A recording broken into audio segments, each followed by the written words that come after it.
decision ng Korte Oo. Suprema. Tapos wala siyang masabi. Ano yung basis niya? Ayan. Well, according to my lawyers, may basihan po sila. But they Then you could not change cite- your lawyer, they could Mr. not cite Governor. it at this point in time, Your Honor. Otherwise, you'll be hanged. Kumusta po kayo lahat dyan mga kababayan? Welcome back sa PH Trending. Hay na nga no, mga kababayan, magpalit ka na ng abogado Gomamba kung ayaw mong mapahamak. Yan ang friendly advice nitong si Kong Akop dito kay Gomamba dahil yung mga abogado niya po mga kababayan, puro palpak. Ha? Nagbigay ng example, nagbigay ng jurisprudence itong si Kong Akop dito kay Gomamba na hindi mo pwedeng gamitin yung sub judice sa mga in aid of legislation na inquiry dyan sa House of Representatives. Ngayon naman po, nag-cite ng jurisprudence itong kampo nitong si Gomamba na meron daw desisyon ng korte na pwede daw i-invoke yung sub judice sa mga ganyan inquiry sa House of Representatives. Ngayon, tinanong po nitong si Kong Akop kung ano yung jurisprudence na yon. Wala pong maibigay itong abogado nitong si Governor Mamba. Kaya naman, ang advice nitong si Kong Akop dito kay Gov Mamba, magpalit ka na ng abogado dahil mapapahamak ka sa mga abogado mo na yan. Kasi ang napuputukan itong si Gov Mamba, wala naman palang mailatag na jurisprudence kung ano-anong dinadaldal. Masyadong nagmamagaling, no? Yan tuloy pati yung amo nila napapahamak. Kung ako dito sa mga abogado ni Gov Mamba, manahimik na lang. Huwag natin patagalin ito mga kababayan.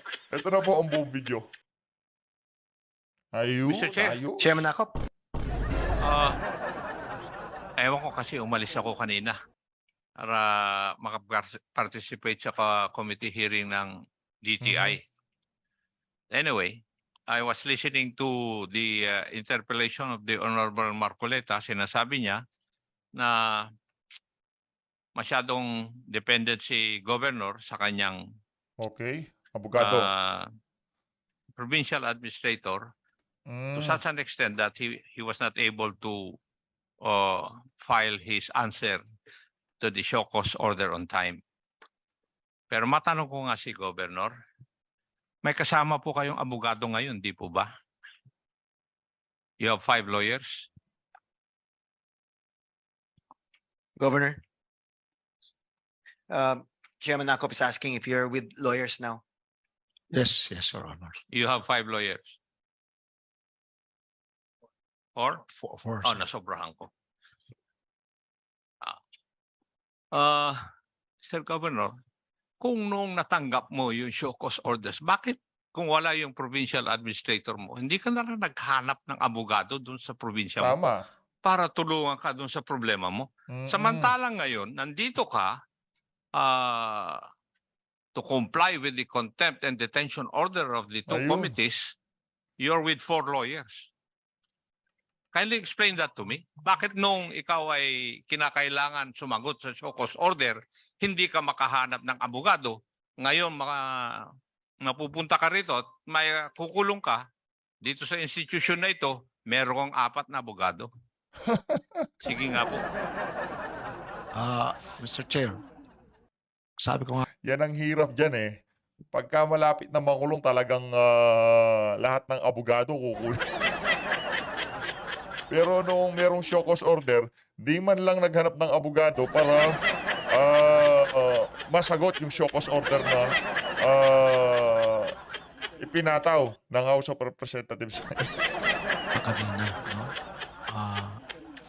Ay, Yung no. provincial Ibang klase administrator ko and chief of staff ko ang nagsasabi sa akin ng lahat ng dumadating na correspondence. And if I am not informed about it, no, kasi sa dami rin naman, mahirap kasi na sabihin ko dapat maraming trabaho if you don't accept that.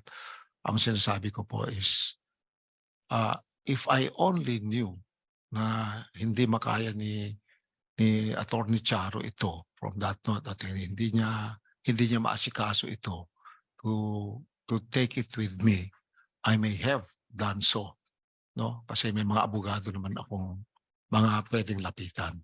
Yun po yung nangyari sa akin, no? And that is why I was dependent on her to inform me about this, no? Because every day po, lahat po kasi ng correspondence or letters or anything,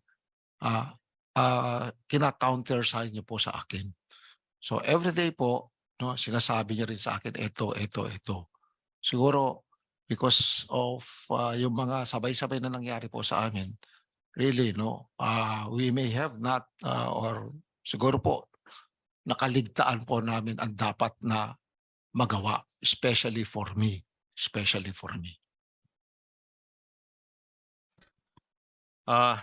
Mr. Governor, it's hard for me to believe that. Ayun.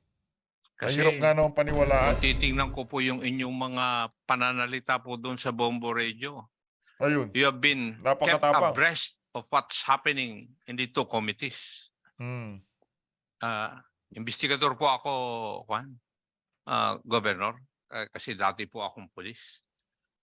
It's very hard for me to believe yung kayong statement mo. Dahil kung titignan ko, pag meron nangyayari dito, meron kang sagot doon sa Bombo Radio sa programa mo. Wala daw subjudice doon, kung walang subjudice. Kaya sumasagot siya sa Bombo Radio at sa Flag Racing, wala pong subjudice doon. As a matter of fact, sinasabi mo pa nga na walang pera yung Cagayan Provincial Government. Wala naman kaming sinasabi na nawala kang pera eh. Masyadong defensive kong. Masyadong advanced mag-isip. Baka mawawala pa lang. Ang sinasabi namin, mali ang paggastos ninyo ng pera ng Oo, gobyerno. Tama, mali. Yun po ang sinasabi namin. And I cannot really believe na hindi nyo alam yung nangyayari dito. Very current po yung information nyo na nanggagaling dito. And that is why you know how to answer it doon sa iyong programa, doon sa Cagayan. Ganun po yun. Di po ba? Now, let's go back to yung sub judice rule. Ayun, Have you subjudice. ever asked your lawyer yung advice nila kung sub judice nga itong issue na ito, yung pag hindi mo, yung pagsagot mo rito sa mga katanungan namin? May I know who is the lawyer who advised you on that? That you are not supposed to speak because the issue is sub judice? Well, my lead lawyer, Your Honor, is Attorney Macalindal po. Pakitanong nyo nga po dun sa lawyer dahil hindi po siya Magaling pwedeng yan, si sumagot Macalindal. dito sa kwan na ito. Is he aware of the case of Romero the second versus Estrada decided in 2019? Is he aware of that? Pakitanong lang po yung lead counsel nyo. Ayan. He is not here today, sir. O yung may lawyer mo, kung alam niya yun. Yung apat ang lawyer nyo pong dala, di pakitanong lang po. Ibang klase. Mahusay din to. In Are case they natatakbo aware ng senador to, boboto The case natin of to. Romero II versus Estrada 2019?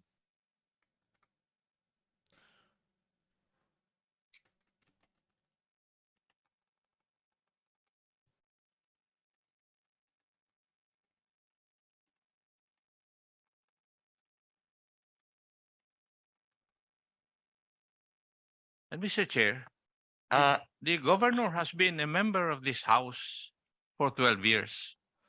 Grabe, ang tagal. And maybe during those 12 years, he would have participated in investigation Hearing. in aid of legislation of this nature Mm. also. And he would have known that. O kung baka busy siya nun. Wala siya lagi siya. Kaya hindi niya alam yung policy dyan. Imagine, 12 years ka dyan. Hanggang ngayon, di mo alam yung mga kalakaran dyan sa loob ng House of Representatives. Baka iba ang pinagkakabalahan niya nung congressman siya. Otherwise, hindi po siya nag-attend ng mga hearing dito in aid Naku of po. legislation. That would be my conclusion, Mr. Chair. Baka nga hindi nag-aatin. Gov, please check your lawyer if I find the no, you're not allowed to speak. You tell Gov what to answer.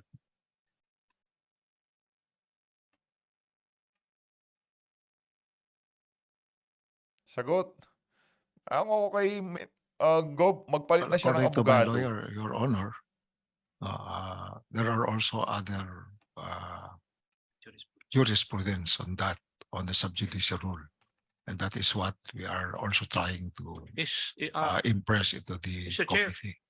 is your lawyer telling me that the Supreme Court has different decisions insofar as sub judice rule is concerned? Ayun.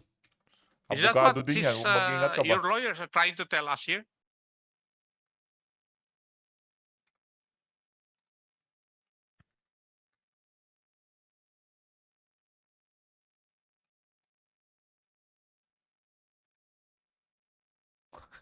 Baka ibang Supreme Court nila.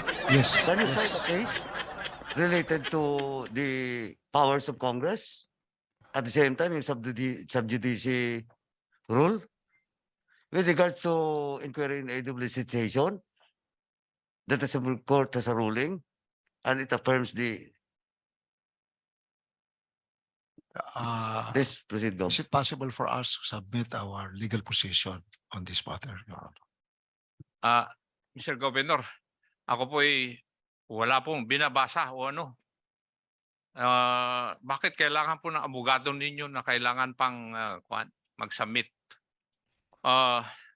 May I also ask, Mr. Chair, the Governor, please ask your lawyer if you're not subject to the sub judice rule when you speak about the cases against you. Ayun. Hindi, applicable lang yung sub judice sa mga hearing. Pero sa Bombo Radio tsaka sa Plug Racing hindi. Ano ba yan? Please go. Well, Go. according to my lawyers, I am precluded from discussing the merits and the demerits of the cases. You're precluded. Yes. Pero marami kang sinasabi doon sa Cagayan, sa Bombo Radio, regarding your case. And therefore, you can also be subjected to contempt. Yun. Hindi po ba? Hmm. Hindi as your lawyer dahil baka hindi mo alam. Ang galing yan.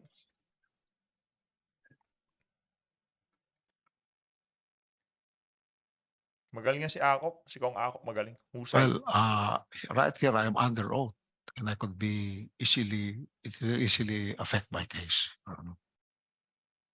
Siguro, magpag-aralan yung mabuti yung kuha mo, Governor, dahil you may be doing things outside the bounds of law at ikaw Ayun. mapapasama. Ayun. Thank you, Mr. Chair. May I interject, Mr. Chair? Ayun na. Gigisa na. Can you- Your interject related Thank to you, the query. Mr. Chair. Yes. Please proceed. To follow up from the questions elicited by Kong Ako. Earlier, your lawyer said that there are also jurisprudence that will back you up. Mm. Can your lawyer now cite to us a particular case that you can use that you're not covered by or you're covered by sub judice rule? Ayun. What is that jurisprudence? Para hindi ka na mag-appear dito.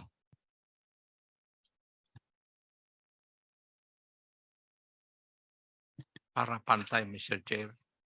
Kasi nag-cite ako, sila walang ma-cite. He was citing a contrary jurisprudence, Ayan. a jurisprudence which is inconsistent with the one cited by Honorable Ako. Ayan. Mr. Chair, the last time I checked,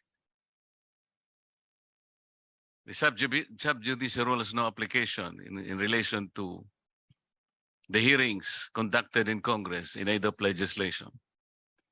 The Supreme Court will not or will desist from entertaining any case because it's a political question. There's no legal or there is no justiciable controversy in that. So until and unless your lawyer will be able to come up with a jurisprudence for our education that you're not supposed to appear before us, then we will stop this investigation.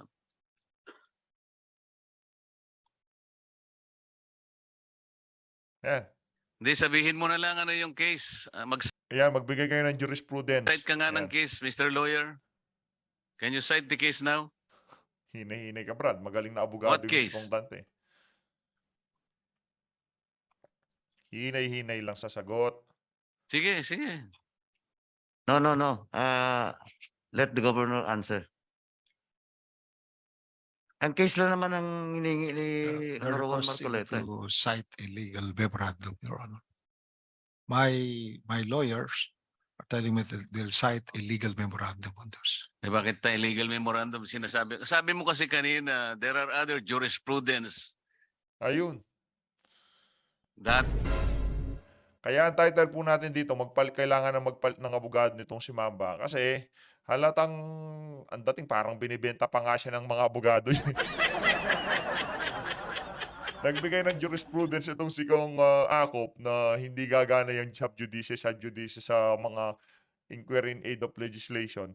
Nag-cite naman yung ng abogado niya. Ngayon, pinapasabi sa kanya kung ano yung case number, di masabi-sabi. you can use na parang babangga doon sa sinabi ni Honorable Acop.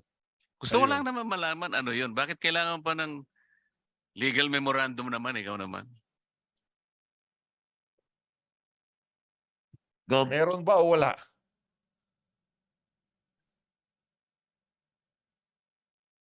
Tingin po Well, natin wala.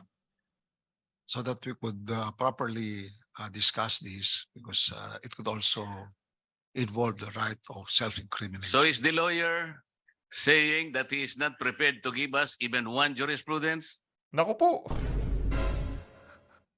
You are not prepared to cite one today. We can, they cannot cite one He today. cannot. Yes. O sige, kailangan maging honest ka kasi, attorney. Mr. Chair, yes, may I? Chairman Acop. Kasi I feel offended. Kaya nga, ito yung sinasabi ko eh. Oh, by your answer, Mr. Governor, because of your lawyer. When I asked you that question, you're supposed to ask your lawyer kung alam niya yung kaso na yun. Ang sinabi niya, meron siyang contrary jurisprudence. Ang ibig niyong sabihin, pakitanong nga yung lawyer ninyo, kung yung lawyer ninyo ay nagsasabi siya na walang basihan pagsasagot Ayun. dito. Oh. Baka sa online class lang gumraduate yung abogado nito.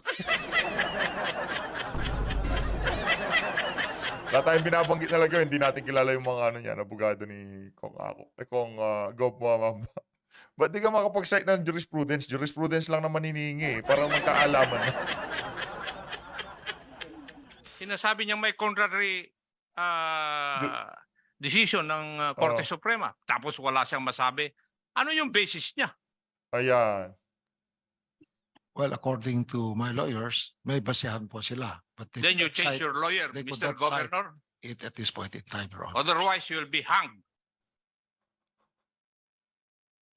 Ayun na nga mga kababayan, dito na natatapusin ang ating reaction video. So always, ingat po kayo lahat. God bless.